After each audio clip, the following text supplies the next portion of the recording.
Hey gang, and welcome back. This week we have a bit of a short EDH game, but you're gonna have to put up with it because it's my birthday and I'm gonna do what I want.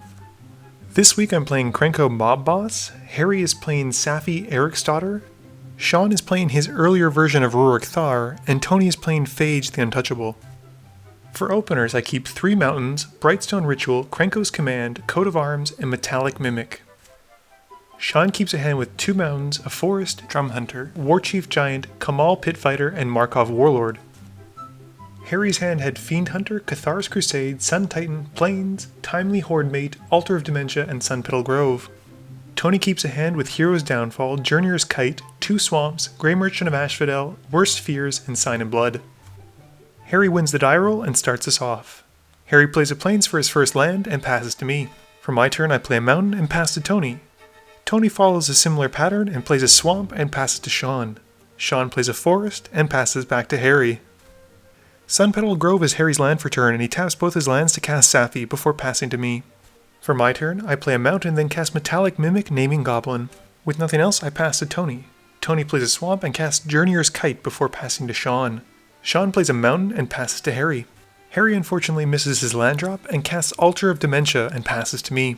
For my turn, I play a mountain, cast Krenko's Command generating 2 1/1 Goblin tokens, and then finish my turn by casting Skirk Prospector. And, thanks to Metallic Mimic, all of the goblins come into play with a +1/+1 counter. Having spent all my mana, I pass to Tony. For Tony's turn, he plays a swamp and then casts Wayfarer's Bauble before passing to Sean. Sean's turn has a mountain come into play and he passes to Harry.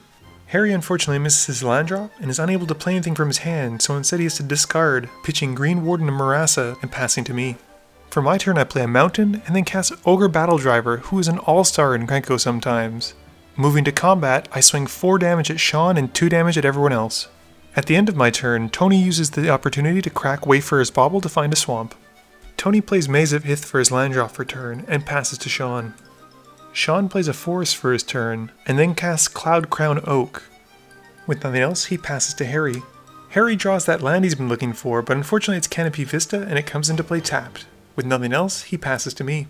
For my turn, things are about to go down, and I play a mountain and then cast Krenko Mob Boss. Thanks to Ogre Battle Driver, Krenko is able to gain haste and +2/+0, which allows him to tap, generating 5 1/1 Goblin tokens. These tokens in turn also get +2/+0 in haste and a +1/+1 counter from Metallic Mimic. Not wanting to pick on one particular player due to my fear of being board wiped, I swing 8 damage worth of goblins at everyone. At the end of my turn, Tony activates the Kite to go find a swamp and put it into his hand. Tony plays a swamp for his turn and then passes to Sean. Sean's turn has his 3rd mountain come into play and he casts Warchief Giant. Sean then moves to combat, swinging Warchief Giant at Harry, and Myriad triggers, generating a token that swings at Tony and me. Tony and Harry take the 5 and I chump block with one of my goblin tokens. At the end of combat, Sean exiles the tokens, and with nothing else, skips his 2nd main phase and passes to Harry. Harry is unfortunately unable to draw a land, and is unable to cast the fatties in his hand, so he has to move to his end step, discarding Cathar's Crusade before passing to me. In response to Harry's end of turn, Tony callously murders my Ogre Battle Driver, who's done nothing wrong.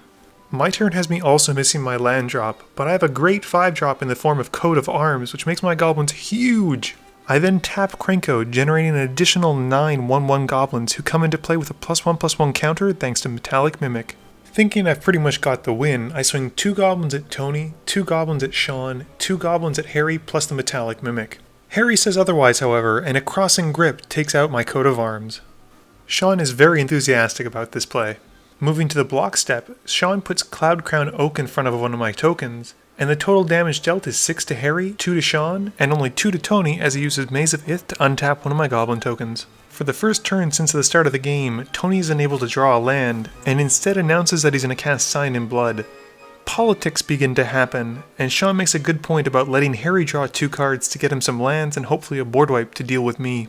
Having no board wipes in his hand, Tony doesn't argue and instead gives Harry 2 cards at the cost of 2 life. With nothing else, he passes to Sean. Sean doesn't play a land this turn and instead bolts my Skirk Prospector as he knows that it's often a card for a combo. He then plays Drum Hunter and deciding that he doesn't really feel like attacking into me as I have an army of goblins, passes to Harry. At the end of his turn, thanks to Drum Hunter, Sean is able to draw a card, and it's Harry's turn. Harry plays a forest for his turn and moves straight to combat, swinging Saffi at Tony for 2. During his second main phase, he sacrifices Saffi to Altar of Dementia, milling me for 2. Harry then casts Timely Hordemate, a mini Sun Titan who brings back a permanent that costs 2 or less as long as something attacked this turn. Sean and I are oblivious to what's going on, but thankfully Tony cues in on the combo and casts Hero's Downfall on the Hordemate when the trigger's still on the stack, preventing the combo from going off. Harry responds to Hero's Downfall and sacrifices Timely Hordemate to Altar of Dementia, milling Tony for 3. With Hordemate dying, Hero's Downfall fizzles and Saffi returns to the battlefield. With nothing else, he passes to me. My turn, unfortunately, I don't draw very much, and I move straight to combat, swinging 5 goblins at Tony, 5 goblins at Harry, and 4 goblins in the Metallic Mimic at Sean. Harry opts to take the full 10 damage, Tony uses Maze of Ith to untap one of my goblins, and Sean blocks the Metallic Mimic and 1 goblin, only taking 6. With my combat step over, so is my turn, and I pass to Tony. Tony unfortunately misses another land drop and decides to continue his ramp, although he doesn't really have much action in his hand, so he casts Thran Dynamo before passing to Sean. Sean plays a Rugged Highland for his turn, gaining 1 life, and then taps 6 to cast Ruric Thar, the Unbowed.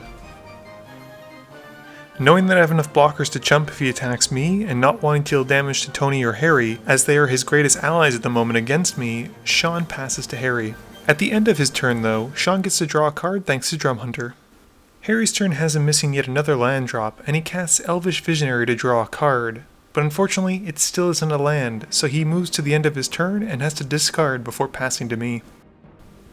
For my turn, believing in the heart of the cards, I thankfully draw into Perforos, God of the Forge, and with no hesitation, I immediately cast the 4-costing Red God. Tony responds by activating Journeyer's Kite to go find himself a swamp. To which I respond with by tapping Krenko Mob Boss, generating enough goblins to kill everyone that's on the table. Game review time. Oh my gosh, you guys, you can't see the smile on my face. I love playing Krenko. It's my first EDH deck and I'm always having fun with it. I just recently added Metallic Mimic to the deck and I have to say, out of all the lords, Metallic Mimic may be my new favorite. I like how it pumps our guys, but unfortunately doesn't give them any valuable abilities. But even still, when it dies, our creatures still remain that much larger. I'm really not too sure what happened to Tony in the Phage deck. It really seemed like it was struggling in drawing, frankly, anything worthwhile. He played it really cool and really well defensively, being able to deal with Harry comboing off and my Ogre Battle Driver. But besides that, he didn't play a single creature. Sean unfortunately was playing his unedited version of Ruric Thar, which you've seen the newer version in one of the most recent gameplays.